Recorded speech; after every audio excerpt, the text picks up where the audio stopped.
pensiamo attraverso un metodo, insomma, quindi instaurare un metodo di confronto e di approfondimento sulle tematiche legate al territorio e noi diciamo alla difesa del suolo, che deve diventare una delle questioni prioritarie per questo Veneto.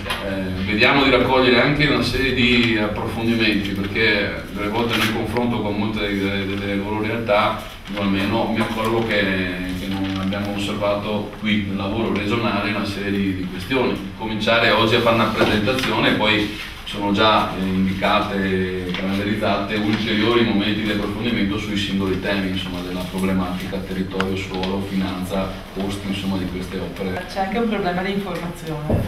Purtroppo se non riusciamo a mettere insieme la politica e il civismo nelle sue manifestazioni più collettive e più importanti, che spesso trovano voce attraverso i comitati, obiettivamente, è anche difficile riuscire a dare corpo ad un'azione di informazione autentica, perché non c'è confronto, è evidente, no? Tra chi si oppone per ragioni obiettive, non per ragioni strumentali o demagogiche, peggio ancora ideologiche, no? Che non esistono praticamente più, ma perché il territorio non è che è un'ideologia, il territorio è una necessità, è un bisogno, è una... vorrei dire che ormai è di una fragilità tale per cui qualsiasi intervento dovrebbe essere soppesato con un'attenzione che non c'è mai stata e ancora oggi non c'è, nonostante alcune dichiarazioni facciano credere il contrario, no? Diciamo, rappresentano 3 aree geografiche per larga parte interessate da questo metodo, questo sistema, che è partito qualche decennio fa, ma che in questo momento si sta declinando sul territorio in prima battuta con la Vallastico e con la Pedemontana, e poi ne seguiranno altre, per cui ci riferiamo alle aree della pianura veneta a sud, quindi l'Odigino in generale, con la Nogara Mare e la Romea Commerciale, l'area del Brenta, con tutta una serie di infrastrutture progettate che già dimostrano aspetti delicatissimi di consumo di suolo e di speculazione, cioè qual è la vera realtà con cui viene immaginata questa infrastrutturazione. Poi di errore strategico, perché se continuiamo a fare strade... Quindi mi riferisco al CAT e alla che stanno facendo su Veneto City. Questo è il primo processo che mettiamo in piedi, siamo presenti come una rete, diciamo, di comitati che si sono riuniti per dire assieme queste cose. Ma l'altro aspetto più importante secondo me è che dobbiamo impostare una visione alternativa, cioè vengono progettate o dette queste cose come se non ci fosse un'alternativa possibile. Cosa pone a sfavore delle scelte che hanno fatto fino adesso? C'è tutto che le pone a sfavore. Perché i costi indiretti ulteriori che noi pagheremo a livello di emission trading, cioè di emissione dell'atmosfera, perché siamo in contrasto con le direttive europee relativamente al raddoppio e alla triplicazione della mobilità da gomma a ferro. Cioè qua stiamo facendo esattamente il contrario di ciò che si dovrebbe. L'analisi Legambiente sul trasporto urbano e la mobilità non è un caso che ci metta ormai le regioni meno sviluppate d'Italia dal punto di vista della logica. La partita però non è solo Pedemontana, sono una decina di opere devastanti, no? Ecco. Vorrei che non ci concentrassimo solo su questo argomento oggi. È una strategia che rispetto alle grandi opere, ai grandi insediamenti, ci sono 2 elementi che secondo me vanno approfonditi bene. Uno è questa questione della rendita immobiliare, no? Allora, la rendita immobiliare è un elemento parassitario del sistema economico. Allora, se noi andiamo a vedere, e da questo punto di vista è emblematico il caso di Veneto City, perché se noi andiamo a vedere chi ci sta dietro Veneto City, troviamo imprenditori veneti come Benetton, direttamente attraverso Pittarello, come Stefanelli. Questi sono quelli che delocalizzano le imprese, d'accordo? La produzione, perché gli costa meno, il plus valore che loro ottengono facendo questo tipo di operazioni. Perdo danni, porta via il lavoro. Esatto, vecchi anche a bastonai, come si dice, no? Per cui, porta via il lavoro. esatto, per cui l'operazione è rendita immobiliare, acquisti di terreni agricoli prima, sapendo già che ci arriverà l'autostrada, che ci farà un'autostrada dopo, perché sono comunque in combutta con determinati settori di chi governa la regione, e a questo punto aumenta la loro disponibilità di capitale in maniera fittizia, capitale che ovviamente non è che viene reinvestito in termini produttivi eccetera, ma viene utilizzato a livello di speculazione finanziaria o viene portato in paradisi fiscali e quant'altro, quindi un impoverimento da questo punto di vista. L'altro elemento è il project financing, no? E questo riguarda le grandi opere, dove con il trucchetto di dire privato anticipo i soldi, in realtà poi i costi, l'abbiamo detto, vengono in qualche maniera scaricati sulla collettività in termini di pedaggi, in termini di costi esterni, tutto quello che sappiamo.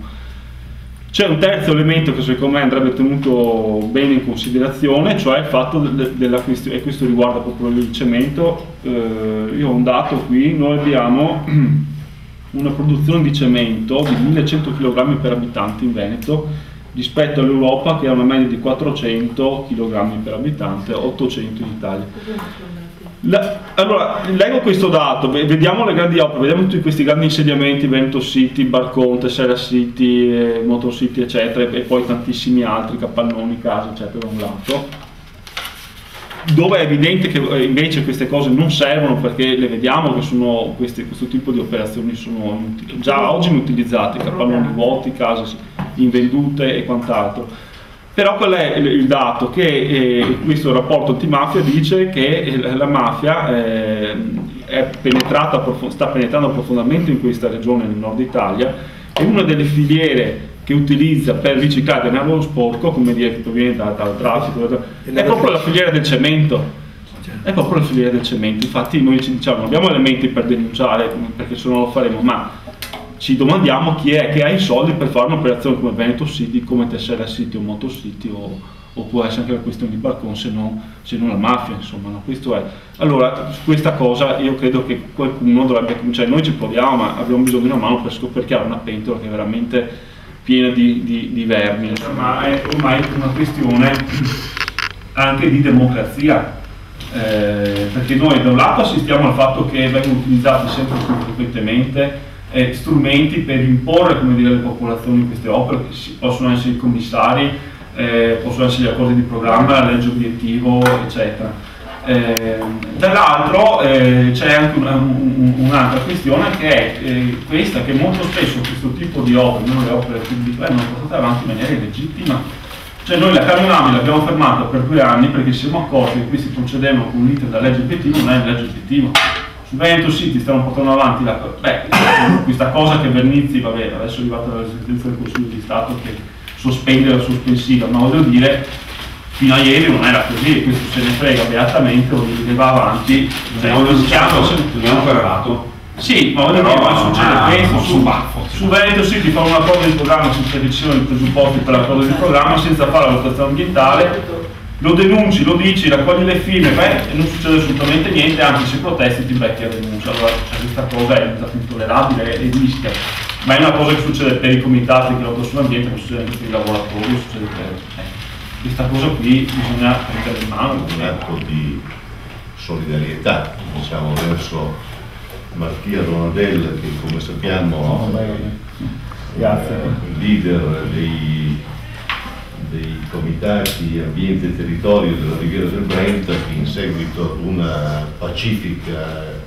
manifestazione svoltasi ad Olo deve correre in questura per la notificazione di una denuncia. Credo che anche, diciamo, una solidarietà, ecco, tra di noi sia molto importante, e credo che qui certamente sono convinto, non ho dubbi che si associeranno anche i consiglieri regionali. Insomma, sulla scena politica ormai è comparso un nuovo soggetto che diciamo vogliano usare un'accezione, diciamo, dispregiativa nei confronti, diciamo, dei comitati.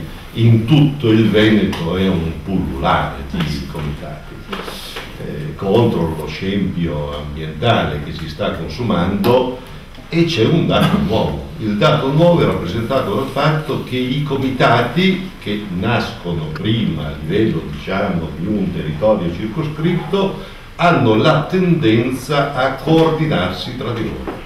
Nasce così il coordinamento della Pedemontana, che diventa un coordinamento interprovinciale, ma il coordinamento della Pedemontana sente l'esigenza di connettersi e di collegarsi con i comitati della Riviera del Brenta, del Polesine, del Veronese, eccetera, eccetera, ma quel PTRG che è stato sepolto in qualche modo, diciamo, con la legislatura di Galan, ritorna a galla come? Lo stanno realizzando pezzo per pezzo, vari Veneto City, Tessera City, speriamo bene oggi pomeriggio, Verona, insomma potremmo continuare a fare un elenco infinito di tutte le infrastrutture e, come è stato detto qui, tutte rigorosamente stradali, no? Tutte rigorosamente stradali. Questa cosa qui, oltre che essere incomprensibile, no? Nonostante gli avvertimenti, le recenti alluvioni, Zaia che dice non sono solo i cambiamenti climatici ma anche la cementificazione, eccetera eccetera, sembra che abbia capito. Salvo mi ha colpito da cosa? Mi ha colpito vedere Zaia la domenica che va a Treviso a un convegno, mi pare organizzato dai consorzi di bonifica, dove dice basta cementificazioni eccetera eccetera, e il lunedì lo vedo andare da Marchi all'aeroporto e dire esattamente il contrario.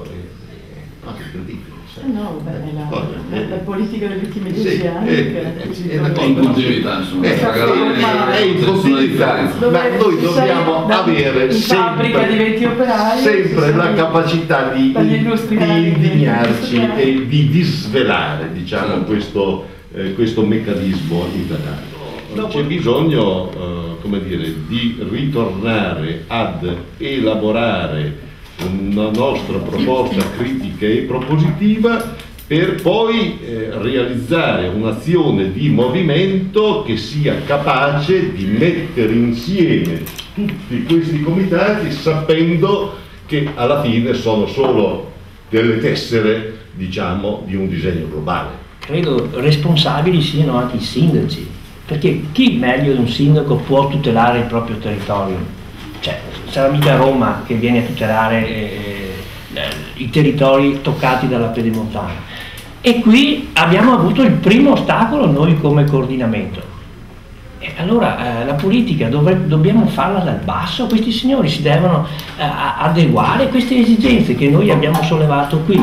Quando andiamo a parlare con i sindaci è come parlare sopra il muro. Questo è il dramma su cui noi ci troviamo. Però guardate che noi dobbiamo anche far crescere una cultura, sapete? Perché non è che i sindaci siano altro rispetto al territorio che viene amministrato.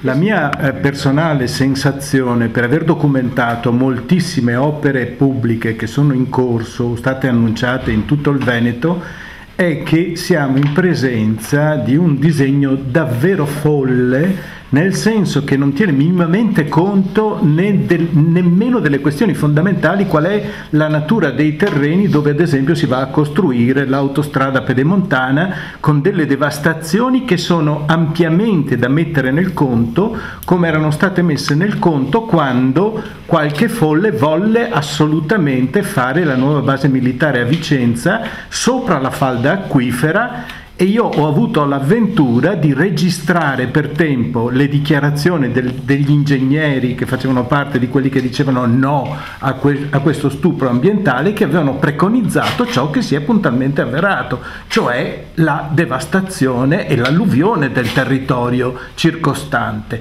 laddove adesso la giunta regionale e anche qualche amministratore locale vogliono fare addirittura una strada in trincea fra la caserma Ederle e la caserma Dalmolin. Siamo veramente alla pazzia più totale. Io quando ho saputo la notizia della denuncia a Mattia Donadel ho detto bisogna davvero che organizziamo l'autodenuncia di tutti i cittadini che non ne possono più nei confronti di questi che sono degli irresponsabili o dei delinquenti, perché chi commette delitti ambientali commette il più grave dei reati, perché pregiudica il presente e il futuro dei viventi e dei viventi futuri e dei figli. Allora rispetto a questa cosa bisogna bloccarli, non si può più convivere con la schizofrenia di chi dice una cosa e poi adotta esattamente l'opposto.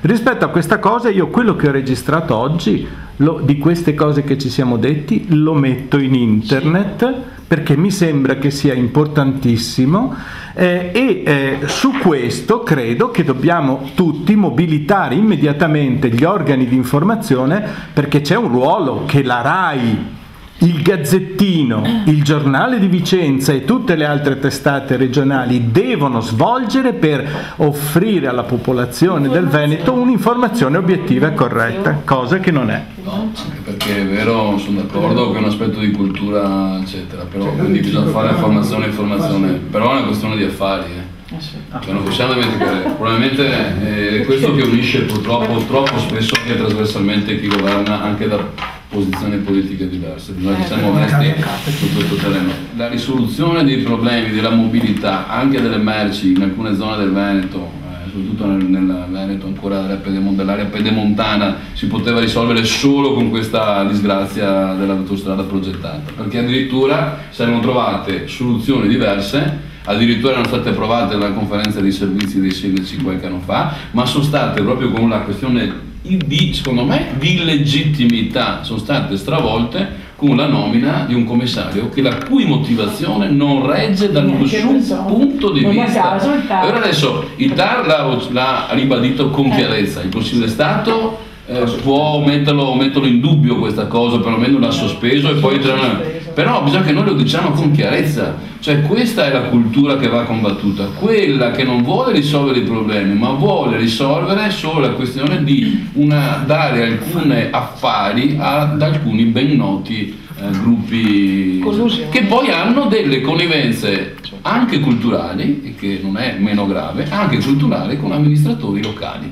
E questo bisogna fare cambiare la testa ai sindaci, eccetera. Questo ovviamente è il ruolo che devono avere i partiti, che deve avere la politica, cioè quello di dire, cari signori, voi sarete dei rompiballe, cioè voi però noi dobbiamo ritornare a fare la politica, e quindi se c'è una risoluzione di un problema di dove mettere un'area industriale o dove far passare dei camion, li farai passare dove è possibile passare con il meno danno possibile, almeno questo chiediamo. Pedemontana ne è un esempio eclatante. Voi sapete che dopo 8 richieste documentate, noi come gruppo del Partito Democratico non siamo riusciti ancora a oggi ad avere la convenzione con SIS, e voi sapete che in quella convenzione c'è una cifra che balla all'intorno dei 20 milioni di euro sul numero di garanzia dei veicoli che transiteranno sulla Pedemontana. Questa che cos'è se non una doppia tassa indiretta per i veneti?